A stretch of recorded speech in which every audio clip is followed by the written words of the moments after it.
Bismillahirrahmanirrahim. Nandito po tayo sa Ilongos at ito po ang kanilang masjid at katabi lang po yung kanilang libingan. Tunay nga ang lahat ng may buhay ay makatitikim ng kamatayan. Inna lillahi wa inna ilaihi raji'un. Lahat tayo ay tunay na nanggaling kay Allah at tunay din na lahat tayo ay magbabalik sa Kanya. So ito po yung ating libingan at nire-ready lang natin at yun ang kanilang paliguan katabi lang.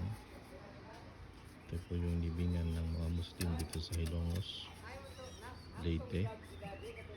At ganito lang po yung libingan dito.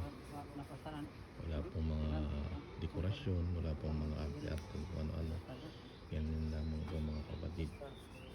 At tunay na napakasimple. Lahat tayo ay nanggaling kay Allah at lahat tayo ay magbabalik sa Kanya. So halos mga lahati na po yung lupa na ito. At meron pa papunta doon, libingan. At ito pong ating idilibing ay isang kapatid natin na balik Islam.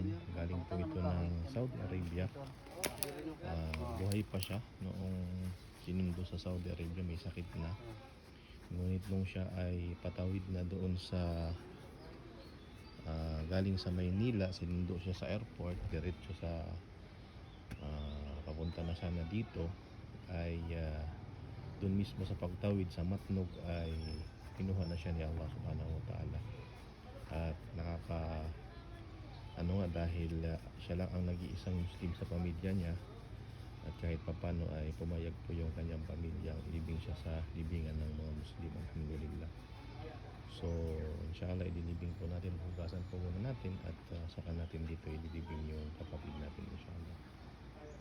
Naway kahabagan siya ni Allah at kalugdan siya ni Allah subhanahu wa ta'ala, tanggapin siya ni Allah at patawarin ang lahat ng kanyang mga kasalanan at inshallah ipapasukin siya ni Allah sa paraiso. Allahumma amin. So assalamualaikum warahmatullahi wabarakatuh.